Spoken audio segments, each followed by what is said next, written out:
hoje nós vamos falar no módulo 16, nós já estamos acabando o segundo livro do ESD, né, que é aquele estudo sistemático da doutrina espírita. Nós já estudamos o primeiro tomo, essa daqui acho que é a antepenúltima lição do tomo 2, e vamos estudar praticamente ainda o tomo 3, praticamente quase todo, que trata um pouco mais da mediunidade. Então, essa daqui nós vamos estudar hoje a Lei de Justiça, Amor e Caridade, que é a última lei, e, bom, vamos falar um pouquinho mais sobre ela aqui, ó. Então, tem algumas coisas, alguns slides até que vão estar repetidos em algumas outras aulas que nós já conversamos, mas eu achei melhor pôr, porque assim a gente fecha todas as leis mesmo. Então, numa das aulas lá, eu coloquei essa frase: nas leis morais, que são justamente as leis divinas ou naturais, a ética espírita apresenta-se em sua plenitude. Então, assim, por que também eu pus isso daqui, né? Porque nós já tínhamos conversado, na realidade, que a ética também é tudo que vai de dentro para fora, né? Então, a partir do momento que nós tentarmos, e pelo menos, mesmo que pouco, mas conseguirmos praticar um pouco dessas leis naturais, todas que nós estudamos até hoje, que foi a lei da adoração, a lei da sociedade, a lei da igualdade, a lei da reprodução, a lei da... enfim, todas as leis que nós estudamos até hoje, nós vamos resumir tudo na que a gente vai ver agora. Então, Kardec reúne o ensino dos espíritos, examinando os caracteres e o conhecimento dessa lei, coloca as questões acerca do bem e do mal, que nós também já estudamos. A lei natural é a lei de Deus, está escrita na consciência. E a lei de Deus se acha contida toda no preceito do amor ao próximo ensinado por Jesus. E elas são imutáveis. Então, aqui é um resumo de todas as leis aqui, ó. Esse slide aqui acho que deve ser a terceira vez que eu ponho, mas para a gente não esquecer. Então, ali, a lei da adoração e do trabalho, que é um dever do homem para com Deus, né? Então, a lei da adoração, que é uma coisa inata ao homem, a lei do trabalho, que nós precisamos trabalhar em qualquer sentido, para que a gente possa crescer, evoluir, que possa fazer o nosso planeta progredir, né? Aqui a lei da reprodução, conservação e destruição, que são deveres do homem para consigo mesmo, então tudo aqui está embutido no que nós devemos fazer conosco, para conosco, e as outras aqui, que é a lei da sociedade, progresso, igualdade e liberdade, é o dever do homem para com a sociedade. Então, nós já estudamos todas essas, e hoje nós vamos estudar essa que, segundo os espíritos, essa última lei é a mais importante, por ser a que faculta ao homem adiantar-se mais na vida espiritual, visto que resume todas as outras. Ainda sobre a última lei moral, Kardec enfatiza, na conclusão do Livro dos Espíritos, que o progresso da humanidade tem seu princípio na aplicação da lei da justiça, de amor e de caridade. Lei que se funda na certeza do futuro.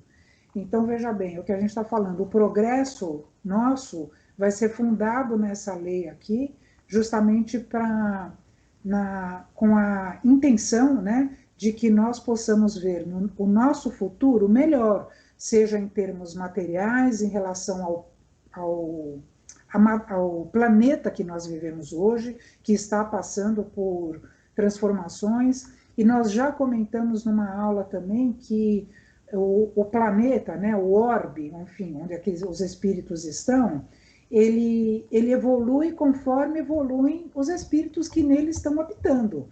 Então, a partir do momento que nós nos melhorarmos, que a gente tiver a moralidade mais aflorada, né, a materialidade menos aflorada, o planeta como um todo, como matéria, também vai se modificar. E aí a gente fala assim, mas como que vai se modificar? Né? O que tem a ver a matéria, nesse caso do planeta, conosco? Tem muito a ver por conta da esfera perispiritual que engloba toda a Terra. Então, ela vai estar mais sutil, então nós vamos passar a ter menos necessidades de muitas coisas e vamos, obviamente, nos sutilizando. Então, é uma coisa que, obviamente, é muito lenta, mas é o nosso caminho, tá? Por isso que se nós conseguirmos fazer a nossa parte ainda aqui, agora, com certeza a gente vai usufruir de todos esses benefícios também. Bom, vamos voltar aqui para a nossa lei. Por que juntar numa única lei a justiça, o amor e a caridade? O que significa ser justo? O que significa ser amoroso e caridoso? Qual a relação que existe entre esses três termos? E vamos ver que são três termos bastante fortes, né? E aí nós vamos estudar um pouquinho cada um deles em separado para que nós possamos entender e obviamente que aqui nós não vamos esgotar o assunto, mas vamos pelo menos dar uma pincelada no que é a justiça, no que é o amor e no que é a caridade. Então vamos começar pela justiça, que é uma coisa bastante subjetiva. Né? Às vezes o que é justo para mim não é justo para vocês, ou vice-versa, e só que nós vivemos na matéria e precisamos de leis, nós já conversamos disso numa outra aula também, que são as leis dos homens, foi até na aula que nós demos sobre o bem e o mal. Então, enquanto nós estivermos ainda juntos aqui nesse caminho, nós precisamos de leis humanas, senão cada um, aliás, vamos combinar, né, que cada um já faz o que quer por aqui, e não dá certo, imagina se não tivéssemos as leis, né? Então, vamos lá. Então, num sentido amplo, o que significa justiça? Ordem e harmonia total do homem no mundo. Num sentido restrito, é conceder o direito a si próprio e aos outros segundo a igualdade, que de fato, segundo a justiça, tanto humana quanto divina, todos somos iguais. Nós já tivemos essa lei, inclusive, que é a lei da igualdade. Só que, apesar da lei humana estar escrito isso, infelizmente nós vemos que não é isso que acontece. E no sentido moral, é um respeito aos direitos de cada um. Isso está no Livro dos Espíritos nessa questão. Sendo a justiça uma lei da natureza, como se explica que os homens a entendam de modos tão diferentes, considerando uns justo o que a outros parece injusto? É a pergunta que eu tinha feito no começo, né? Quer dizer, a gente interpreta essa justiça de muitas formas. E a pergunta do Livro dos Espíritos vem a resposta.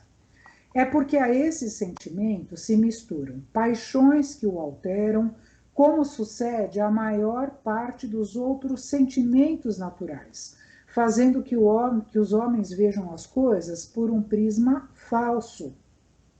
E aí, o que significa isso? No momento que nós estamos ainda da nossa evolução, é natural, é uma coisa que não adianta a gente cobrir o sol com a peneira, que nós ainda temos muitos sentimentos diferentes entre nós, né? Às vezes, mesmo que nós às vezes chamamos de amor uma coisa, o outro pode achar que não é um amor, ou a caridade, ou mesmo a justiça. Então, essas paixões que nós ainda temos fazem com que as coisas sejam vistas por prismas diferentes. Então, isso acaba trazendo um valor falso para o verdadeiro sentido da justiça. Mas é uma coisa que estamos a caminho, não adianta a gente querer saindo fazer justiça, né, ou com as próprias mãos, ou achando que tudo está errado e nós vamos resolver o mundo, porque a gente não vai. Tá? Isso vai parte da consciência.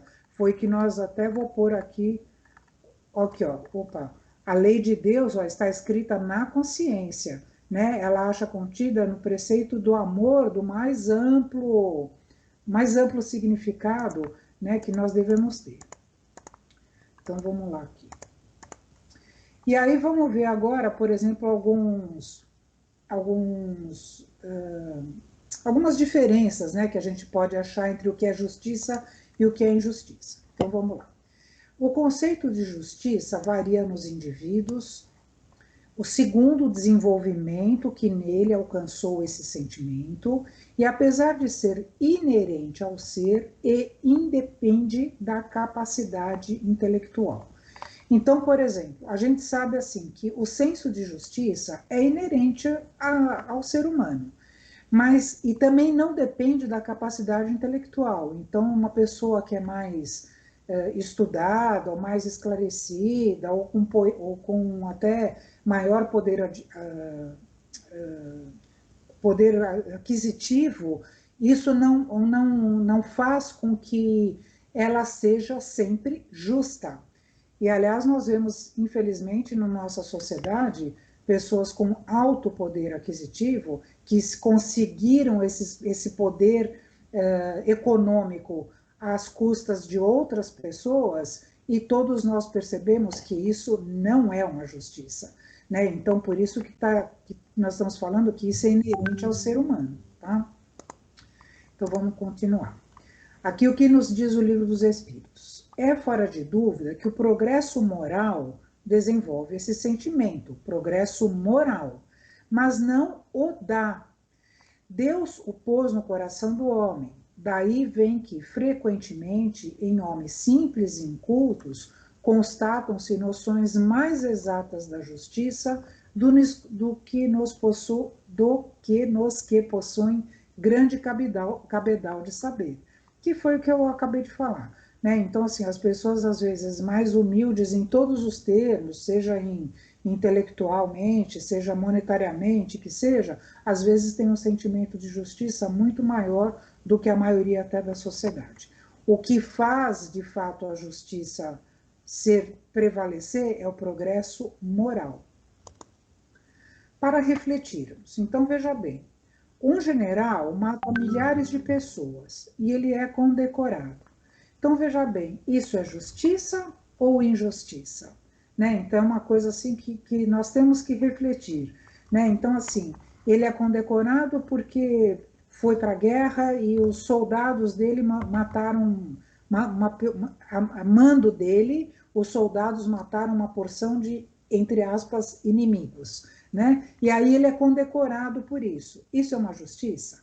Então fica aí uma pergunta para nós. Né?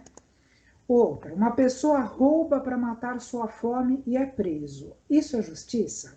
Né? Se a gente for ver ali perante a lei dos homens, quantas pessoas que cometem erros e para nós, a nosso ver, injustiças, e estão gozando a vida livremente. E aí a pessoa que roubou lá uma galinha ou um pedaço de pão para dar para o seu filho acaba sendo presa. Né? Outra questão, outra pessoa passa na prisão anos e anos porque foi confundida com outra. Virou, mexeu, nós vemos isso na televisão. Outro dia eu soube de um caso de um irmão gêmeo que ficou, eram dois irmãos, né? Um devia estar preso e no final das contas o outro que não tinha nada a ver com isso passou anos e anos na prisão. E daí? Isso é justiça ou injustiça? Né? Uma coisa que pega. E por fim, olha, outra fica livre apesar de ter roubado do povo seu dinheiro, suas esperanças. Então nós vemos que de fato as leis humanas ainda são muito falhas, mas como nós já vimos isso na outra aula, que elas são necessárias ainda, mas só que elas não conseguem ser aplicadas de forma coerente para todos os seres, né? Para todos os indivíduos, e aí fazendo valer a lei da igualdade. Infelizmente, nós vemos que não é isso que acontece. Por isso que a gente tem que refletir nessa... Aqui eu pus algumas situações, né? Se nós vamos ver isso no nosso dia a dia, nós vemos muitas coisas que nós precisamos refletir se são justiças ou se são injustiças acontecendo, né? Haja visto aí o que a gente tem visto do Covid, das pessoas que se beneficiam, né, com esses respiradores, com com coisas superfaturadas, né? Então, Avental, assim, máscara.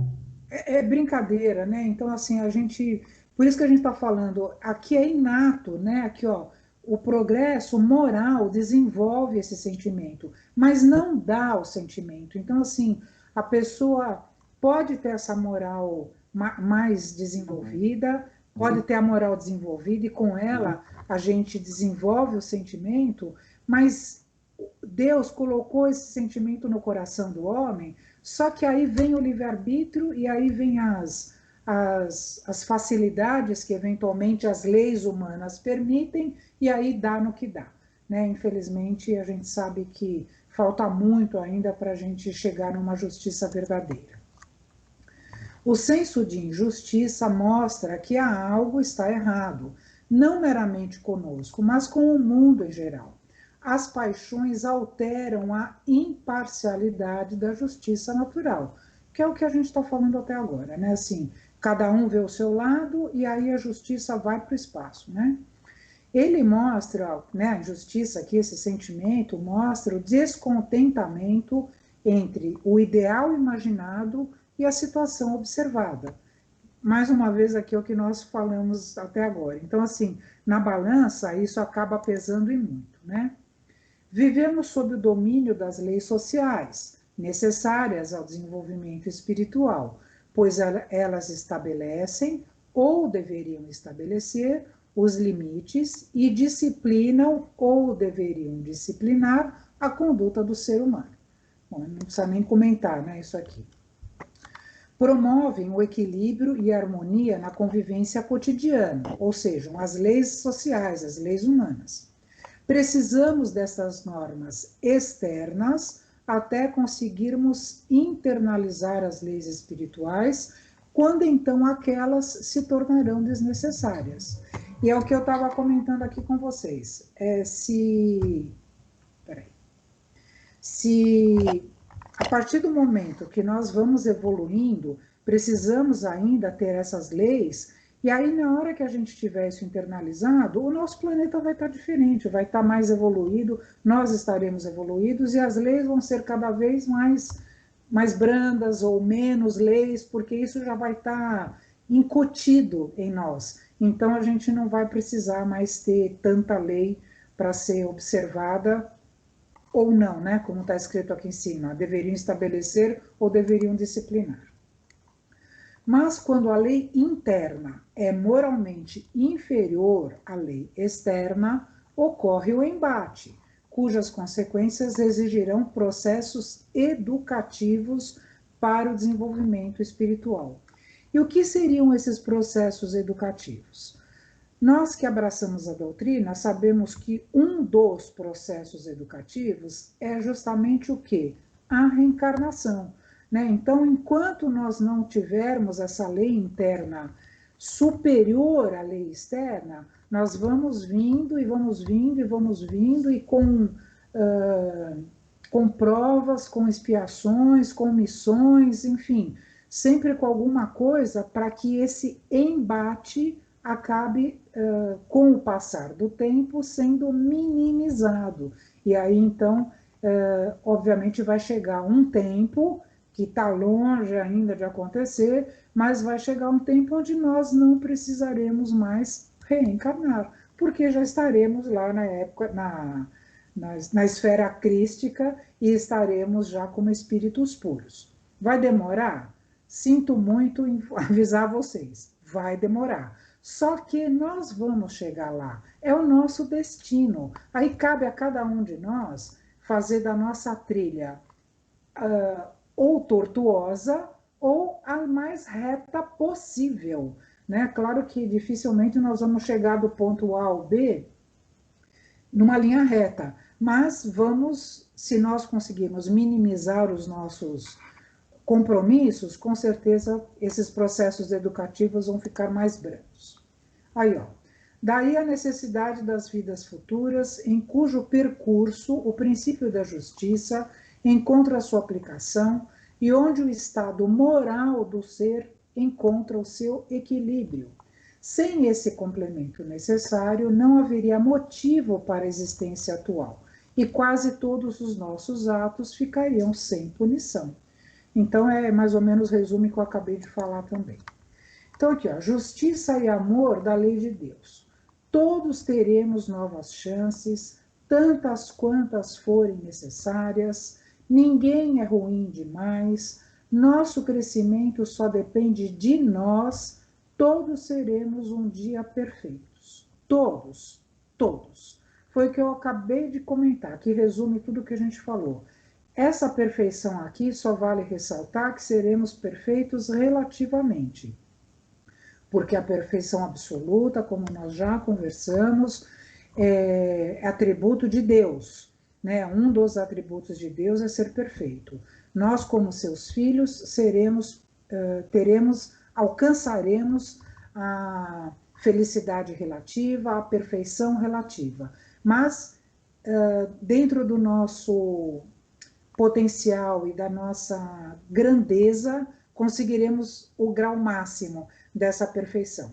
Por isso que esse crescimento só depende de nós, ok? Há limite de vezes para a nova oportunidade? Não. Há quem não tenha jeito? Não. É possível retroceder na evolução? Também não. Então, o que está demonstrando nesse slide no anterior? Que todos vamos trilhar o nosso caminho, dependendo da do nosso compromisso e comprometimento que nós tivermos com quem? Conosco mesmo. E aí isso sim é que vai fazer com que nós atinjamos o ponto B mais rapidamente, né? Então isso nós nunca vamos voltar, nós já conversamos a respeito, podemos sim estacionar, mas retroceder jamais. Todos temos jeito, todos, né? Até o pior homem que existe na face da terra, ele também é filho de Deus e ele também vai ter a sua oportunidade. Aqui, ó, não tem limite. Só que esse pior homem que existe na humanidade, talvez ele leve um pouco mais de tempo para chegar lá nessa perfeição aqui que nós estamos falando, mas todos vamos chegar. Tudo bem? Alguém quer pôr alguma coisa? Sim, Tânia, Fala. eu gostaria de falar, né? Quando diz que ninguém é ruim demais, aquele slide anterior que se pôs, Uhum. ninguém é ruim demais. Isso. Eu acho que alguém que comete nesta existência um crime hediondo, ele fez pela sua índole, por sua vontade, ele é uma pessoa ruim demais. Com certeza, ele é uma pessoa ruim demais, mas nem por isso, e ele fez, eu vou até voltar aqui, e Isso. ele fez porque ele quis, né? Ele foi levado a isso por motivos internos ou até externos, ele teve o seu livre-arbítrio para poder resistir a essa maldade ou não, enfim, mas ele praticou. Então, o que o senhor falou, ele é ruim demais, ok, mas ele também não é filho de Deus? Ou não? Sim, sim, Então, todos somos. ponto. Então, e aí Deus falou assim: ah, você é ruim demais, você não tem chance nenhuma? Não. Se nós acreditamos nessa lei de justiça, amor e caridade, então nós acreditamos que essa pessoa que é ruim demais nessa encarnação, ela também vai ter uma oportunidade de se melhorar. Vai ser na próxima? Não sabemos. Vai ser nessa ainda? Tomara que ainda ela tenha a chance de rever todas essas atitudes, e nós vamos ter uma aula bem interessante, onde a gente vai falar sobre arrependimento, sobre reparação, que é muito interessante isso, é bem legal isso a gente ver. E aí, assim, se ela tiver ainda a chance nessa encarnação de se arrepender e começar a reparar o mal que ela fez, sorte dela, porque ela vai chegar na espiritualidade, vai rever tudo que ela fez, vai planejar, se possível, a próxima reencarnação e vai já começar de um ponto um pouco melhor do que se ela entrasse na espiritualidade sem arrependimento nenhum. Então, por isso que aqui nós estamos falando, ela pode até ser ruim demais para o momento que nós vivemos aqui, mas para Deus, ela sempre vai ter uma chance. Por isso que, quando eu comentei com vocês, quando eu dei aquela aula do Hitler, que eu até comentei com vocês naquele vídeo que tinha no finalzinho, não sei se vocês vão lembrar, onde o André Luiz Ruiz, que é um palestrante, comentou assim: será que alguém reza por Hitler? Será que alguém reza por Judas? Não, porque Judas para nós foi um carrasco, Hitler para nós foi um dos piores homens que teve na humanidade. Isso aos nossos olhos, aos olhos de nós como seres ainda humanos imperfeitos. E a partir do momento, agora para Deus, Hitler, Judas e todos os piores homens do mundo são seus filhos também, que estão a caminho e um dia eles vão ter as mesmas oportunidades que nós. Eu Tudo fico bem, Sérgio? imaginando, Tânia, só para completar rapidamente, eu Pois fico não. imaginando, falando do Hitler, né? Se Sim. todos nós encarnamos para evoluirmos, para melhorarmos, eu fico imaginando, pelo que o Hitler fez de tanta maldade, e ele teria vindo para melhorar, eu imagino quão ruim ele foi na encarnação passada. Aí Isso deve ter sido muito ruim mesmo. Na passada, se ele veio para melhorar, e não, continuou sendo ruim. não, então, aí que tá, eu vou argumentar aqui com o senhor. Bom, eu particularmente não, apesar de ter um site, eu Sim, já, eu não sei nem se eu tenho, mas enfim, não importa também. Porque eu também não sei se é verdade esse negócio que eu vou falar. Sobre algumas encarnações do Hitler. Se ele foi ruim demais na anterior e veio para se melhorar, como o senhor está comentando, isso. veja bem, nós aqui não retrocedemos, né? Então, pode ser, olha, eu não tenho conhecimento, eu estou falando pelo que eu entendo da doutrina. Então, assim, pode ser que numa reencarnação anterior, Hitler tenha feito XYZ, que a gente não sabe o que é, e aí quando ele se programou ou teve uma programação compulsória, que também nós não sabemos, para reencarnar, ele para poder se melhorar, quando chegou aqui, o que que houve? Ele teve o seu livre-arbítrio. Ele poderia ter recusado ou não recusado, ele poderia ter não feito tudo isso, né? Agido de uma outra forma? Poderia. Mas Omitido. foi o que eu também comentei uma vez com vocês, que é um fato para a gente refletir. Eu não vou entrar no mérito aqui dele tudo, que senão nós vamos ficar falando só dele. Mas, por exemplo, esses 6 milhões de judeus que passaram o que passaram, eles passaram porque precisavam passar também. A gente só vê o Hitler e só vê os judeus como se fossem duas coisas separadas. Mas todos esses 6 milhões de espíritos, mais um do Hitler, esses 6 milhões e um espíritos, vamos fazer um número redondo aqui, eles tinham que passar por essa prova, por essa expiação. Então, assim, será que o Hitler não foi usado como instrumento para fazer tudo isso? Nós não sabemos. Será que ele poderia ter se Às vezes é negado a o participar resgate disso? coletivos, né, Poderia. Tânia? Então, espera um pouquinho só, Sandra. Então, o que acontece? Nós não podemos julgar.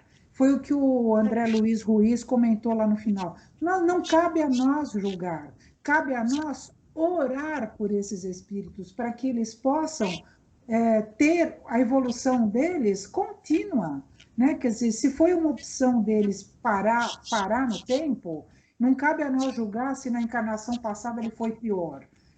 Não sabemos, aí não sabemos, entendeu? Então, para nós, isso não tem importância.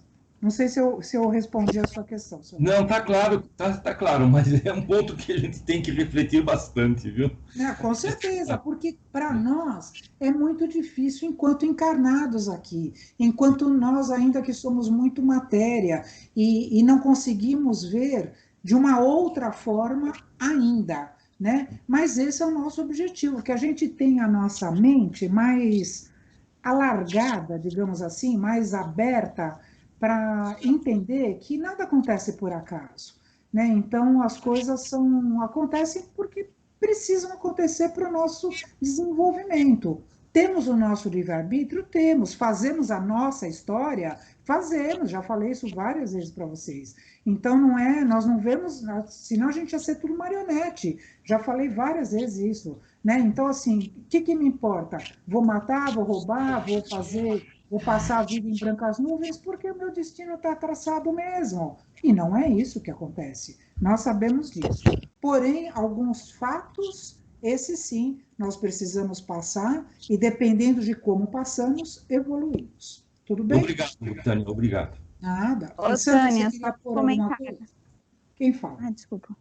Não, fala. Oi, não, Tânia, sabe o que é? É como você falou da outra aula do Hitler, porque foi uma morte coletiva. E ele acho que Isso. foi escolhido para isso. Então, às vezes a Então, é gente o que eu sempre condena, falo. mas tem sempre um que vem fazer o Trabalho trabalho sujo. ruim, sujo, né? Como se diz. Eu que eu sempre penso nisso também, né? Mas, enfim, é o que eu falo, é uma questão para se refletir. Bom, vamos embora. Qual seria o caráter do homem que praticasse a justiça em toda a sua pureza? Resposta dos Espíritos. O do verdadeiro justo, a exemplo de Jesus, porquanto praticaria também o amor ao próximo e a caridade, sem os quais não há verdadeira justiça. Então, assim, se a gente tiver como exemplo Jesus, com certeza nós faríamos e faremos menos bobagens, né? Eu sempre brinco assim, brinco, mas falo a verdade, né? Quando a gente tá com algum problema, tá a ponto de explodir, nossa, eu falo duas coisas. Primeiro, a gente põe água benta na boca, né? Para não abrir a boca e cair a água e falar bobagem. Segundo, a gente raciocina, o que Jesus faria nessa hora? Né? E aí aquilo dá uma baixada na nossa bola, né? E assim nós vamos praticando a justiça. Quem sabe chegaremos em toda a sua pureza, né? Bom, e aqui nós vamos ver algumas diferenças dos direitos naturais e dos direitos adquiridos. Quais são os direitos naturais? O de viver. Todos temos esse direito. Eles são imutáveis e iguais para todos nós. Direitos naturais. São estabelecidos pela lei natural ou divina e estão inscritos na consciência. Nós já comentamos isso. Então, perante Deus, isso daqui faz parte de todo mundo. E os direitos adquiridos são mutáveis e diferentes. Está escrito no Código Humano. Cada sociedade tem a sua lei, né? Os direitos naturais são os mesmos para todos os homens, desde os de condição mais humilde até os de posição mais elevada. Deus não fez uns de limo mais puro do que os de que se serviu para fazer os outros, e todos, aos seus olhos, são iguais. Esses direitos são eternos, ou seja, sempre existiram. Os que o homem estabeleceu perecem com as suas instituições. Por isso que nós vemos as leis sempre sendo mudadas, porque nós vamos mudando e as leis têm que ser mudadas também. Até que um dia, quem sabe, nós vamos chegar que essas leis humanas, que as leis humanas sejam as leis divinas, né? Agora nós vamos para o amor, tá? A gente já falou sobre a justiça, agora vamos para o amor. O amor é fonte permanente de vida, é a força nutridora da natureza. O ato de amar alguém proporciona a cura de um e de outro quando não há posse. Aqui, obviamente, que se a gente for falar do amor, a gente vai ficar até, no mínimo, até as 5 horas da tarde falando isso, né? Porque o amor envolve muitas coisas, né? Então, nós vamos falar de uma forma, de fato, mais abrangente, de uma forma mais geral. Aqui nós não estamos falando de um amor pessoal, de uma paixão. Claro que isso também envolve o amor da sua família, da sua esposa, dos seus filhos, enfim. É tudo aquele sentimento que nos move. Por isso que aqui fala que é a fonte permanente de vida, né? Se nós não tivermos amor, de fato, nós seríamos pessoas muito amargas, acredito, né?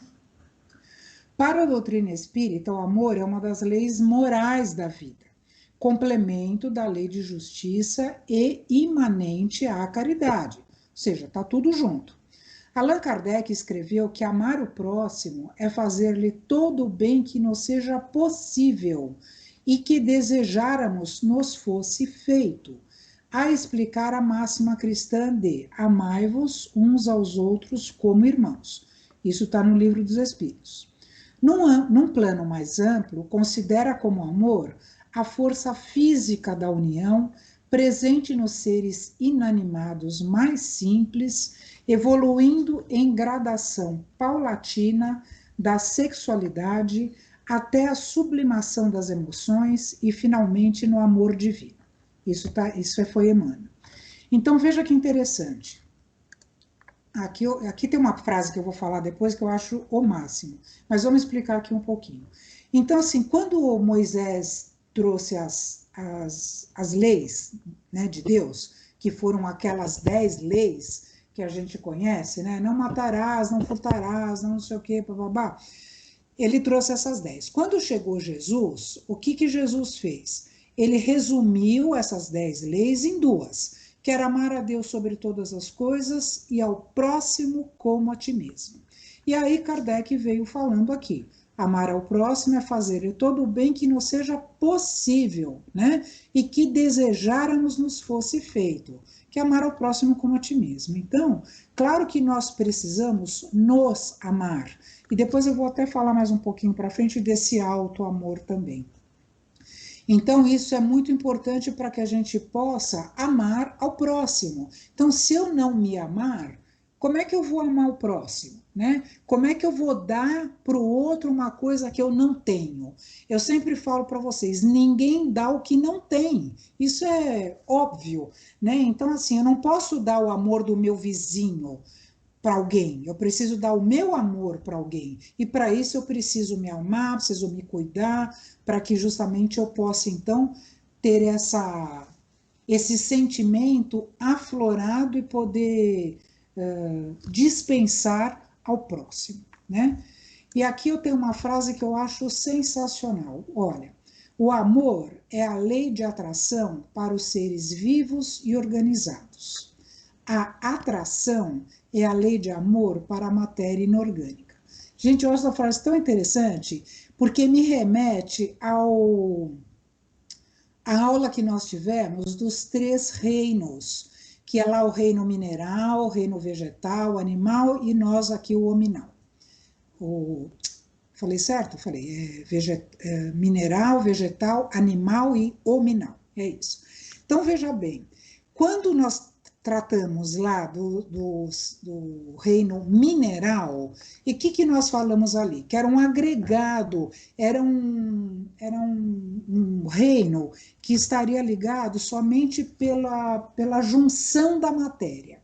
Então, veja bem, ó, essa atração que compõe a lei mineral, que é essa matéria inorgânica, o que é inorgânico? É que não tem vida, né? Mas quem é que fez com que essas matérias se atraíssem? Essa lei do amor. Que lei do amor? Essa lei divina. E foi daí que, eu também não sei se vocês lembram, que nós falamos que nós, enquanto espíritos, com E minúsculo, nós estagiamos em todos esses reinos. E desses reinos nós tiramos, de cada reino nós tiramos alguma coisa. E aí, desse reino mineral, nós tiramos a atração. Então, veja que interessante. Então, nós tiramos a atração da matéria inorgânica, né, da lei do amor, e aí o amor, então, é a lei de atração para todos os outros seres vivos. E aí começa nos seres, no reino vegetal, no reino animal, no reino hominal. Então, essa lei de atração, que é o amor, é que nos une a todos. Então, assim, eu particularmente acho essa frase muito interessante. Aí depois, Leon Denis nos diz o seguinte: o amor é a celeste atração das almas e dos mundos, a potência divina que liga os universos, governa-os e fecunda. O amor é o olhar de Deus. Olha que lindo isso. O amor é um sentimento superior em que se fundem e se harmonizam todas as qualidades do coração.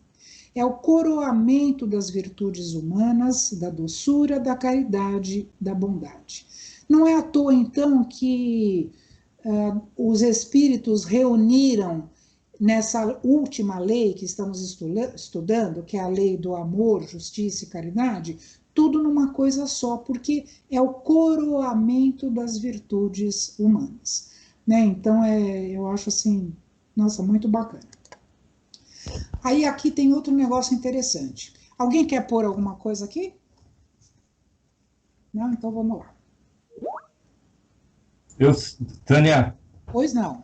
eu acabei de publicar uma frase muito bonita, aliás, eu até te mandei hoje, que é do Pestalozzi, Sim, que eu vi da educação, né? o amor é o eterno fundamental da educação. Com certeza, exatamente. Então, aqui, ó, Leon Denis, ainda no capítulo 25 do livro O Problema do Ser, do Destino e da Dor, nos traz que todo o poder da alma resume-se em 3 palavras. E agora nós vamos falar, inclusive, o que o senhor falou, seu Alfredo. Olha, então, o que nós podemos resumir o poder da alma em 3 coisas? No querer, o que ele fala no querer? Fazer convergir toda a atividade, toda a energia para o alvo que se tem de atingir, desenvolver a vontade e aprender a dirigi-la. Então, assim, por que eu estou falando isso? Porque isso tudo tem a ver com o amor na sua amplitude. Então, porque esse amor na sua amplitude é o poder da alma, né? O poder que nós temos. Então, se eu quero, eu preciso convergir toda essa atividade, toda essa energia para o alvo que eu quero atingir. Eu preciso desenvolver a vontade e aprender a dirigi-la. Então, quando eu quero alguma coisa, primeiro eu preciso, assim, raciocinar, né? O que eu pretendo fazer, o que eu quero fazer, qual o sentimento que eu quero desenvolver, e aí a gente tem que canalizar, aprender a canalizar tudo isso para poder desenvolver esse querer. Aí depois, o saber, olha aí a educação. Sem o estudo profundo, sem o conhecimento das coisas e das leis, o pensamento e a vontade podem transviar-se. Por que ele fala isso daqui? Então, assim, primeiro eu preciso querer alguma coisa. Para querer, eu preciso ter conhecimento. Não adianta eu querer, sei lá, aprender alguma coisa se eu não tenho conhecimento sobre isso. Então, esse saber vai me levar a um estudo profundo, a um conhecimento das coisas, porque se eu não tiver isso, o meu pensamento e a minha vontade, que é esse querer, eles podem se transviar, ou seja, em vez de eu querer canalizar a minha vontade do meu ser para expandir o meu amor, para poder ter um conhecimento das coisas melhor, inclusive um autoconhecimento, eu posso me desviar, me transviar, né? E aí acabar tomando um caminho errado na minha vida. E por fim, ele fala do amor, que acima de tudo, porém de tudo, é preciso amar, porque sem o amor, a vontade e a ciência seriam incompletas e muitas vezes estéreis. Por isso que eu estou falando aqui, ó, o amor, ele envolve aqui a vontade, que é o querer, e a ciência, que é o saber. Então, esse poder da alma, nosso, ele é muito complexo, né? Porque assim aqui tá fácil a gente falar, né? Entender aqui, eu preciso querer, saber e amar. Só que se a gente se quiser, né? Se predispuser, se nós nos compromissamos com comprometemos, né? Com alguma coisa, nós precisamos ter isso em mente, justamente porque isso tudo vai fazer o quê? Com que nós levemos a cabo essa lei que estamos estudando, justiça, amor e caridade, porque teremos o total entendimento, o poder da nossa alma. Tudo bem? É difícil, mas é interessante.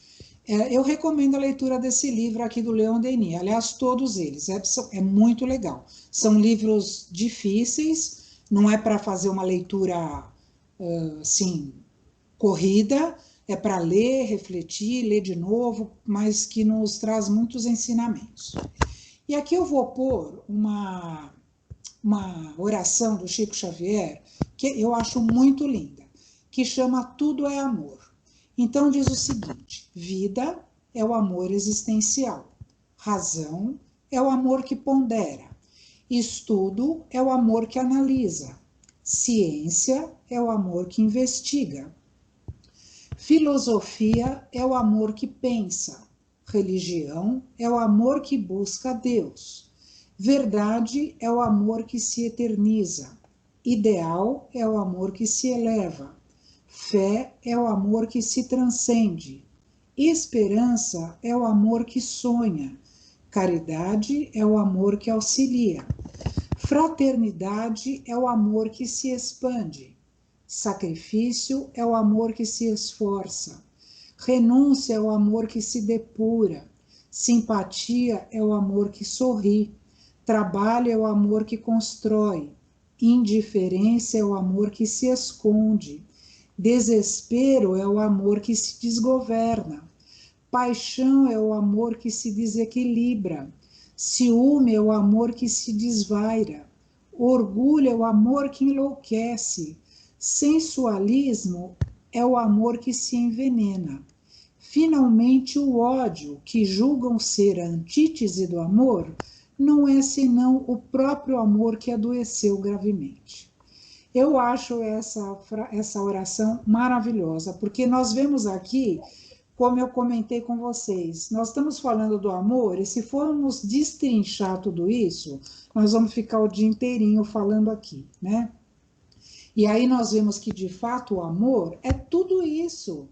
Então, assim, qualquer ação que você tenha no bem, seja na sua vida, na razão, no estudo, ciência, tudo isso daqui, que toda essa parte aqui, até o trabalho aqui, são coisas no bem que você faz, você está praticando amor, mesmo que seja um pequeno ato, né? E aí, se a gente tem essa indiferença, desespero, paixão, ciúme, orgulho, sensualismo e ódio, que também são formas de amor, mas que estão ainda um pouco equivocadas, né? Então a gente tem que prestar atenção. Será que eu estou sendo indiferente com o meu próximo? E às vezes o próximo aqui é o mais próximo, né? Está dentro da nossa casa. Será que eu ando desesperada? Preciso estar nesse desespero? Preciso estar com essa paixão, ciúme, orgulho, enfim. Preciso ter ódio? O que significa o ódio, senão esse amor que adoeceu gravemente e que só nos faz mal, né? Então, assim, a pessoa que tem ódio exacerbado de alguém, caramba, ela está, assim, de fato, doente, né? Ela precisa mesmo de um auxílio para reverter, né, todo esse sentimento e, de fato, vivenciar, mesmo que pouco, mas que vivencie alguma coisa aqui do amor, né? E aqui eu pus aqui, se der tempo no final, eu vou passar para vocês esse vídeo, que ele tem 12 minutos. Se der tempo eu passo, senão eu vou deixar aqui, que eu vou passar no slide para vocês. E o que significa isso? Foi feita uma pesquisa, eu não sei se vocês já ouviram falar. Essa pesquisa foi a mais longa da história. Ela demorou 75 anos para ser feita. Foi feita nos Estados Unidos. E, obviamente, que os pesquisadores e os pesquisados mudaram ao longo do tempo, né? Os pesquisadores morreram, vieram outros. Né? Oi? Morreram, né? Sim, morreram, vieram outros, e assim como os próprios pesquisados, vieram a família deles depois. Então, assim, foi justamente o que traz a felicidade para as pessoas. E essa pesquisa foi feita, né, lá nos Estados Unidos, ela foi feita com 2 grupos de homens. Então, um grupo de homens jovens que estudavam em Harvard, e outro grupo de homens que eram do Brooklyn, que é aquele bairro dos Estados Unidos que é um bairro pobre, né, que é um bairro predominantemente de negros, de pessoas desfavorecidas, entre aspas, da sorte, né? E aí foram acompanhando esses 2 grupos. Ao longo disso tudo, dessa pesquisa, saiu, por exemplo, desse grupo todo, saiu um presidente da República, assim como saíram alcoólatras, saíram empresários, saíram pessoas que se deram muito mal, entre aspas, na vida, né? Então, assim, saiu de tudo, porque tinham centenas, acho que foram 200 e poucas pessoas, se não me engano. E aí, para encerrar o final da história aqui, eles perceberam, terminou acho que em 2000, faz uns 3 anos, acho que essa pesquisa acabou. O que eles perceberam? Que o que trazia felicidade para as pessoas? Que não era o dinheiro, não era nada do que nós supostamente achamos que é felicidade. Ah, felicidade é ter minha casa, felicidade é ter, sei lá, saúde, felicidade é isso, aquilo. Cada um tem uma concepção sobre felicidade. O que eles determinaram, chegaram à conclusão, que para se ter felicidade são os relacionamentos. Então, aqui tem a ver com amor, né? O que nós estamos falando. Então, assim, e não importa se é um relacionamento, por exemplo, onde as pessoas brigam direto. Então, inclusive, ele fala isso no vídeo, que às vezes a pessoa vive com outra e briga o dia inteiro, entendeu? Só que um sabe que pode contar com o outro, entendeu? Então, assim, no fundo, apesar de você ter diferenças de opinião, você sabe que pode contar com aquela pessoa. Então, o que resumiu, imagina uma pesquisa que demorou 75 anos para ser feita, ela resumiu só nisso. O que importa são os relacionamentos. O que importa é você saber que pode contar com a outra pessoa. E aí, o que envolve isso? Envolve amor, né? Por mais que você brigue com quem está do seu lado, você tem amor por aquela pessoa, né? Não pelo que ela pensa, mas pelo que ela é, um ser humano, um irmão seu, né? Uma pessoa que é filha de Deus também, como nós estávamos comentando até agora. Então, olha, vale a pena assistir isso daqui. É o que eu falei, se der tempo ainda eu passo, mas se não a gente vai para lá. Outra coisa que eu queria falar sobre o amor, como eu já comentei, é o alto amor, né? Que muitas vezes tem até um continho espírita, que eu não sei se eu já contei para vocês, eu escutei até numa palestra no Seara Bendita, quando eu fui assistir o Vanderlei de Oliveira. Ele falou assim, que ele contou uma historinha que tinha um tarefeiro da casa espírita, que, quando encarnado, ele era assim, hiper, super, mega prestativo, com todos, com todos. Era uma pessoa extremamente adorada no centro, ele arrumava tudo, ele varria, ele atendia a porta, ele fazia atendimento fraterno, ele era médio, ele fazia tudo. E aí, quando chegou no plano espiritual, ele percebeu que ele estava meio de lado ali, né? Não estava recebendo a atenção que eventualmente ele achava que poderia merecer, porque, olha, nós espíritas, ai meu Deus, a gente acha que nós somos o máximo, né? Que nós somos o cara, né? Que a hora que a gente chegar na espiritualidade vai ter lá uma banda sinfônica esperando a gente. Só que não, né? Se a gente não fizer a nossa parte aqui, não vai ter nada disso lá. Enfim. E aí ele chegou na espiritualidade e ele percebeu que, de fato, não tinha banda esperando por ele. E aí ele perguntou, caraca, meu, o que está acontecendo? Né? Eu ajudei tanta gente, eu fiz tanta coisa e estou aqui sendo, né, meio deixado de lado. E aí lá quem recebeu ele falou o seguinte, então, você fez tudo o que precisava, mas você não se amou. Né? Então, assim, a gente precisa ter isso na nossa consciência, que nós fomos feitos para a felicidade, que nós fomos feitos para o amor. Deus nos criou a todos simples e ignorantes, partimos todos do mesmo jeito, do mesmo princípio, não há favorecimento, porque senão Deus não teria aquele atributo que é de soberanamente bom e justo. Ele seria um Deus parcial, e nós sabemos que não é isso que acontece. E aí, para isso, nós temos que fazer a nossa parte conosco. Nós temos que nos amar, nós temos que nos entender, nós temos que nos dar um tempo, porque também não adianta a gente querer abraçar o mundo, querer fazer tudo, se nós não conseguimos. Nós não podemos nos violentar, como dizendo assim, a hora que eu puser minha porta para fora, eu vou consertar o mundo, eu vou ser feliz, eu amo todo mundo. Gente, menos, né?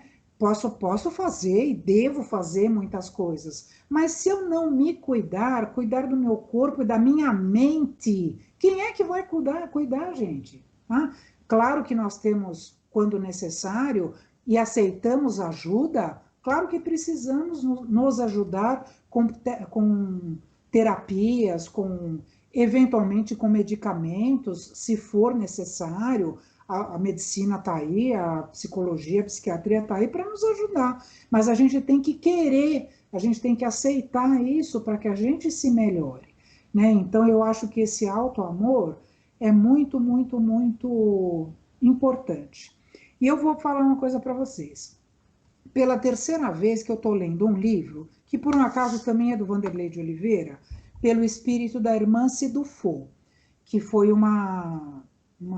quem ajudou a Kardec muito na compilação da doutrina no livro dos Espíritos e no livro dos Médiuns. Ela era uma jovem e ela escreveu esse livro através do Vanderlei de Oliveira, que chama Mereça Ser Feliz. Olha, gente, é um livro de cabeceira. Eu, quando tenho um amigo secreto, eu vou atrás desse livro para dar. Infelizmente, no nosso amigo secreto do ano passado, eu não achei o livro, não ia dar tempo de eu conseguir. Mas é um livro de cabeceira, é a terceira vez que eu estou lendo. E cada vez que eu leio, agora eu estou no começo ainda novamente, eu falo, gente, a gente não é nada, sabe? Assim, por mais que a gente acha que faz, ou que pensa, ou que age, nós precisamos nos cuidar. E é justamente sobre isso também que o livro fala.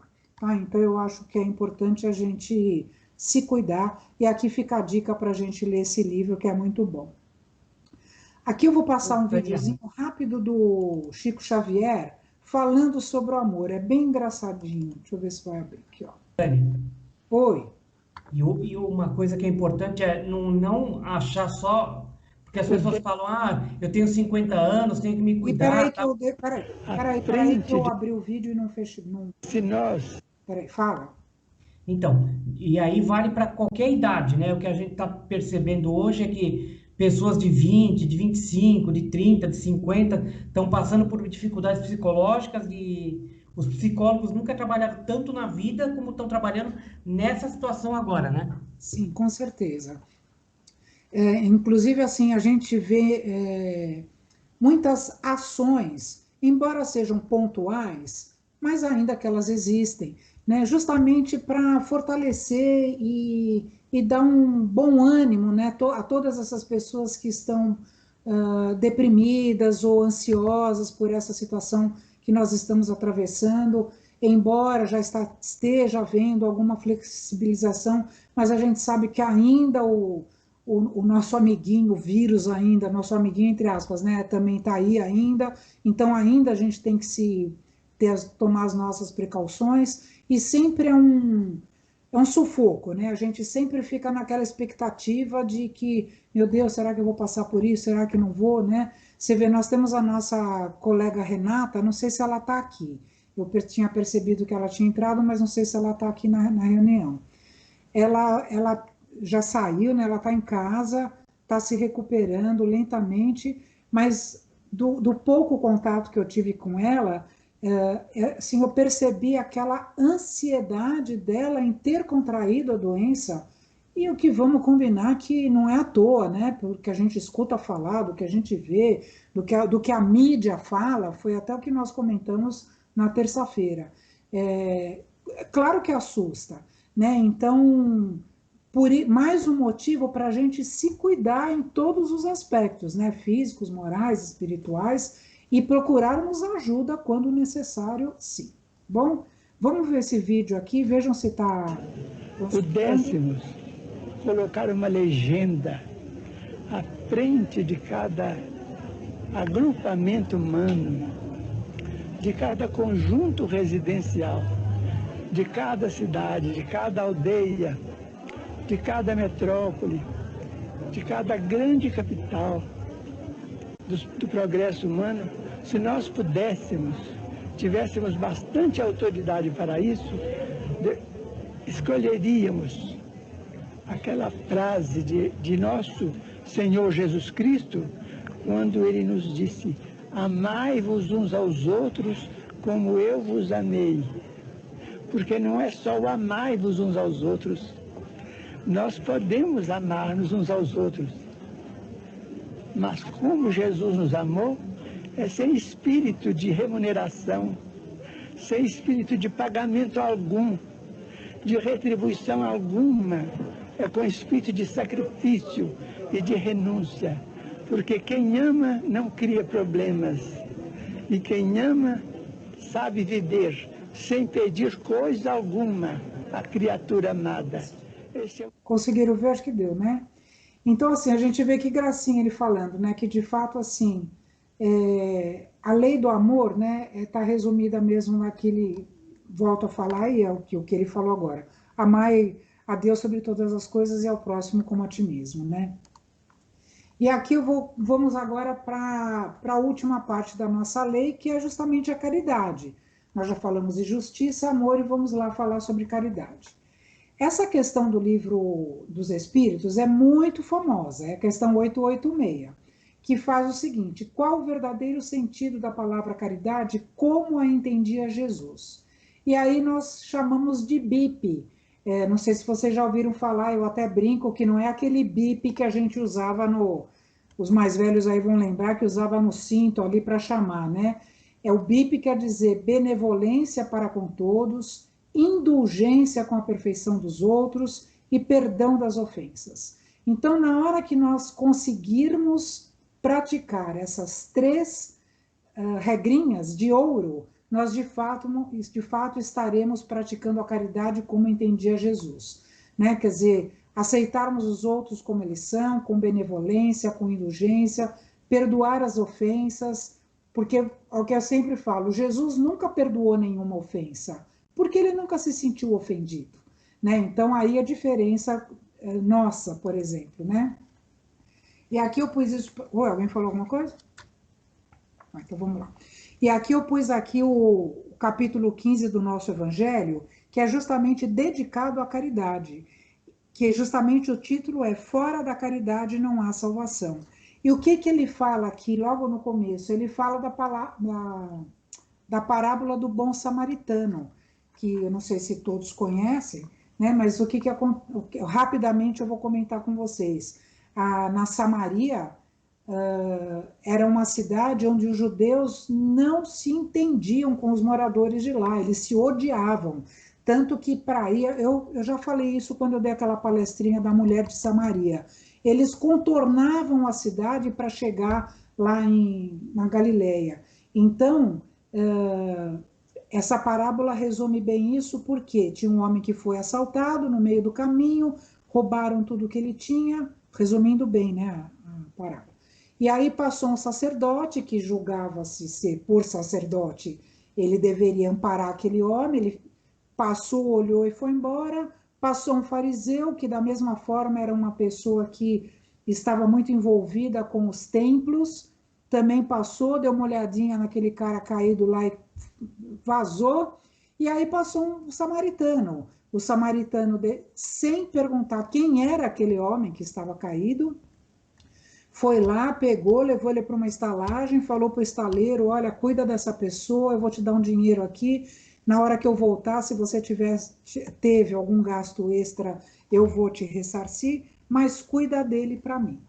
E aí o que acontece? Então, por isso que ficou do bom samaritano, né? Porque era uma pessoa que era tida como os samaritanos, eram tidos como umas pessoas horríveis, e de fato não era bem assim. Porque esse homem não viu a quem. O homem estava caído, ele desceu do seu cavalo e foi lá. Aliás, essa parábola, eu acho até que eu tenho uma aula dela, porque tudo tem um significado, até o fato dele descer do cavalo tem um significado para isso também. Então, é muito interessante. E por que hoje em dia a gente fala assim, deu uma de bom samaritano, né? Porque a gente, pejorativamente, nós usamos, porque os samaritanos eram tidos como pessoas ruins, e aí ele fez uma caridade. E hoje a gente usa isso de uma forma pejorativa, como dizendo, o cara não faz nada e deu uma de bom samaritano. Então, para a gente entender direito o que houve nessa parábola, né? E aí, no nosso evangelho, ele ainda fala que, tem uma parte aqui que ele fala, fora da igreja não há salvação e fora da verdade não há salvação. O que ele quer dizer com isso? Esse é o título de um dos itens do nosso evangelho. Que, de fato, isso é um dogma, porque fora da igreja não quer dizer nada, porque eu posso, como o próprio samaritano, o sacerdote e o fariseu que passou, quer dizer, a pessoa estava dentro da igreja e não fez nada, ou mesmo assim, fora da verdade da oração, quem que tem... Estou falando muito rápido. Fora da verdade não há salvação. Quem é que sabe a verdade? Quem é que tem a verdade? Quer dizer, é muita pretensão achar que só quem tem a verdade não tem salvação, só quem está na igreja não tem salvação, tem a salvação. Não é isso. A prática é fora da caridade. Não importa se você frequenta uma igreja, se você conhece a verdade, não importa.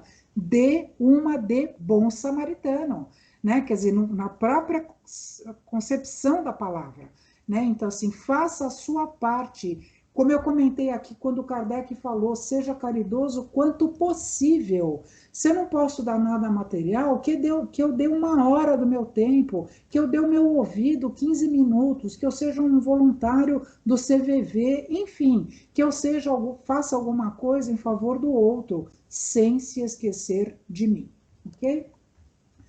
Aqui, ó. Esse é outro livro super legal do Leon Denis. Efetivamente, os Espíritos ensinam-nos que a caridade é a virtude por excelência e que só ela nos dá a chave dos destinos elevados. Joana de Ângeles fala que caridade, virtude por excelência, novamente, ó, constitui a mais alta expressão do sentimento humano, sobre cuja base as construções elevadas do espírito encontram firmeza para desdobrarem atividades enobrecidas em prol de todas as criaturas. E aí nós vimos aqui que a caridade ela pode ser material ou moral, né? A caridade moral, obviamente, você doando alguma coisa que você tenha, né? Só que para nós, como isso também é falado no Evangelho, nós ainda, infelizmente, fazemos essa doação só do que nos é supérfluo. Ah, não serve mais para mim, eu vou doar, entendeu? A gente não é que tira a camisa do corpo e faz uma doação. Não. Na hora que essa camisa não servir mais, aí eu vou doar, né? Não importa, já é alguma coisa, né? Assim, o importa é que a gente ainda pense no outro e faça uma doação, se for de uma roupa que esteja em condições de uso, obviamente, né? Porque não é porque eu vou dar uma roupa para uma pessoa pobre, né? Que eu vou dar toda esburacada, vou dar fedida. Eu acho, no mínimo, falta de respeito, né? Com esse nosso irmão. E aí temos a caridade moral, que se traduz o quê? Em ação, né? Então, assim, é o que eu falei, eu não posso dar uma doação material, que eu dê uma ação minha, né? Que eu seja voluntário em alguma coisa, que eu faça alguma coisa em favor do outro, né? E aí a gente tem aqui, continuando, alguns tipos de caridade. Então, nós temos a caridade beneficente, que é material, o pão, o agasalho. A caridade benevolente, que pode ser uma caridade mental, como o perdão, a prece, como nós comentamos, vamos orar por aquelas pessoas que ainda não encontraram os seus caminhos. Eu acho que eu já comentei com vocês aqui no livro E Quem Tem o Evangelho Sabe, né? No último capítulo, que nós temos uma coletânea de preces espíritas, temos aqui algumas preces por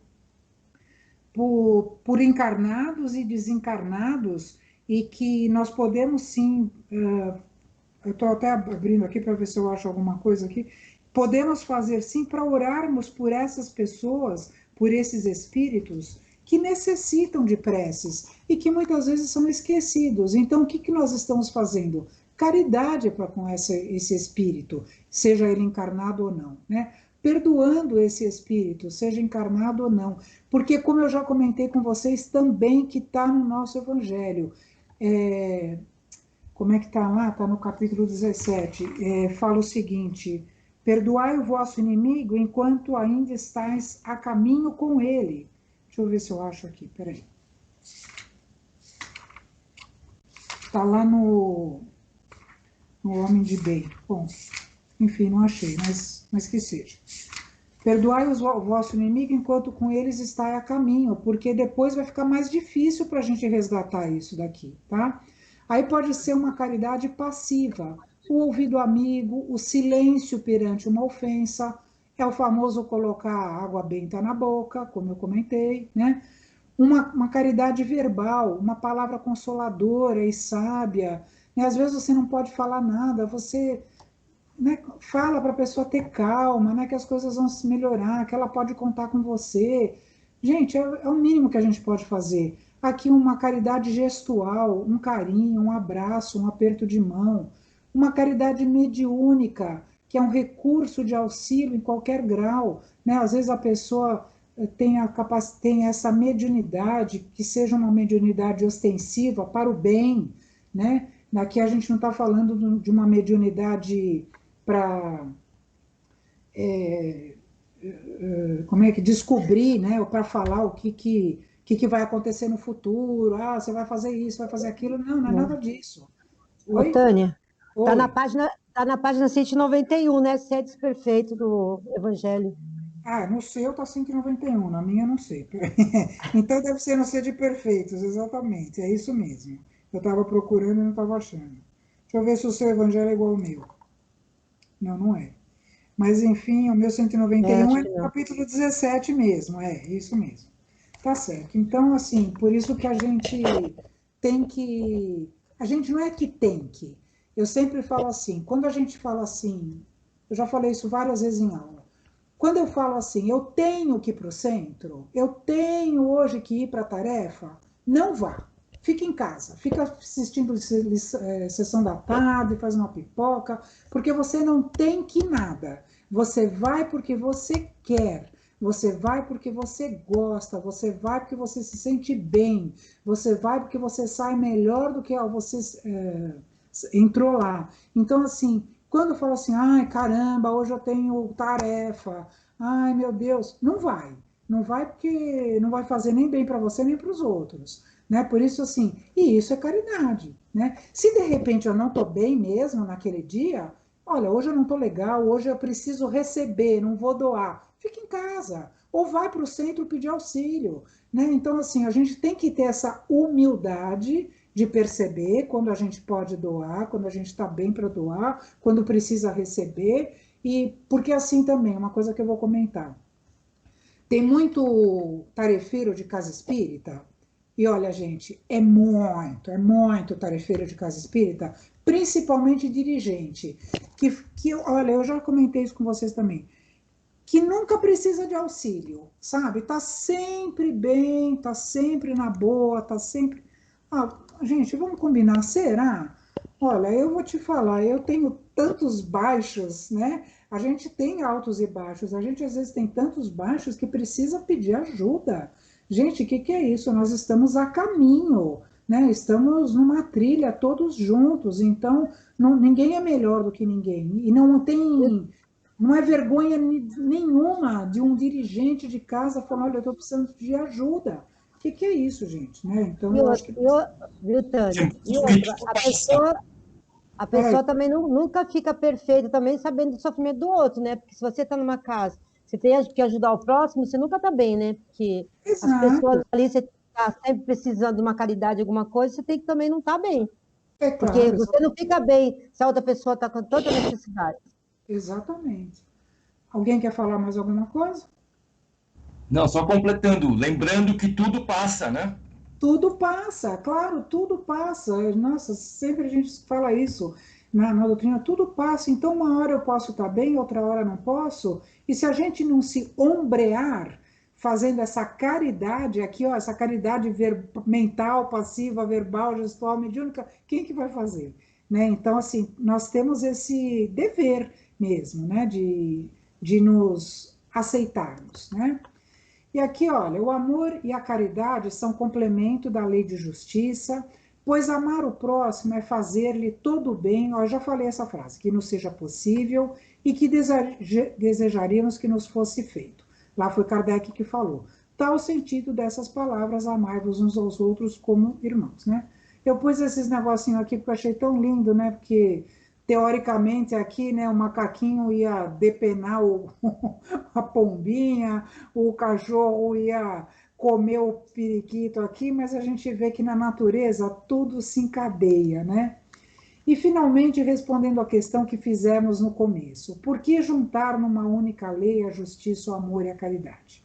Porque estaremos seguindo o que o Evangelho nos pede no homem de bem, que é o capítulo 17.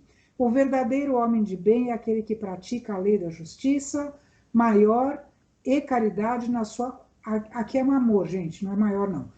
Lei de justiça, amor e caridade na sua maior pureza.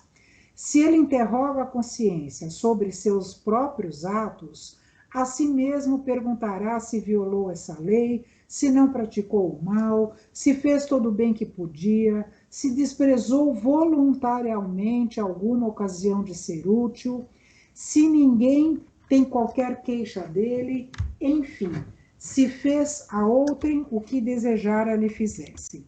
Isso daqui está na questão número 919 do Livro dos Espíritos, que é de Santo Agostinho, que é maravilhoso, que é justamente o conhecimento de si mesmo. Vale a pena vocês lerem, que os espíritos, Kardec perguntou, qual é o meio prático e mais eficaz para se melhorar nessa vida e resistir aos arrastamentos do mal? E os espíritos responderam, um sábio da antiguidade vos disse, conhece-te a ti mesmo. E aí Kardec pergunta, compreendemos toda a sabedoria dessa máxima, porém a dificuldade está precisamente em se conhecer a si mesmo. Qual é o meio de o conseguir? E aí vem a dissertação de Santo Agostinho, e ele fala justamente numa dos parágrafos, ele fala isso. É interrogar a nossa consciência, porque, gente, nós temos a razão. A razão que eu falo não é que a gente tem razão, a gente tem a razão, que a razão nos condena, ela nos mostra se nós fizermos tudo que a gente podia fazer. Quando a gente deita no travesseiro, que é o que fala lá no Livro dos Espíritos, o travesseiro é o nosso maior confidente, e ele vai nos questionar, você fez todo o bem que você podia hoje? Você fez voluntariamente, deixou de fazer alguma coisa para alguém? Tá? Então, assim, isso nos remete a essa lei de justiça, amor e caridade. E para encerrar nossa aula, que eu consegui terminar na hora, aqui ainda no capítulo 17, reconhece-se o verdadeiro espírita pela sua transformação moral e pelos esforços que emprega para domar suas más tendências. Porque, de fato, nós temos más tendências, isso é uma coisa natural nossa. E quanto mais nós resistirmos ao mal, quanto mais nós não nos deixarmos levar pelo nosso livre-arbítrio, que é aquela famosa frase que eu sempre falo de Paulo, a mim tudo me é lícito, mas nem tudo me convém. Então eu posso tudo, se eu quiser sair na rua matando todo mundo, eu vou, mas isso é lícito, eu posso fazer isso para o meu bem. Então, assim, tudo que a gente tem que se perguntar para a gente ir se melhorando. E aqui, ó, segundo Emmanuel, perfeição é a meta, reencarnação é o caminho, e toda falha na direção da obra perfeita exige naturalmente corrigenda e recomeço, graças a Deus, que nós temos a reencarnação como caminho para chegarmos à perfeição.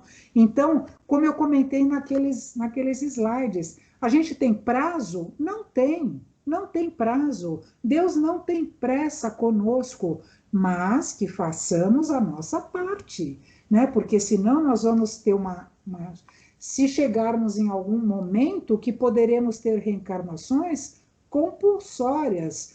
E olha, tenho certeza que se isso chegar a acontecer, não acredito que conosco chegará a acontecer, mas também não é impossível.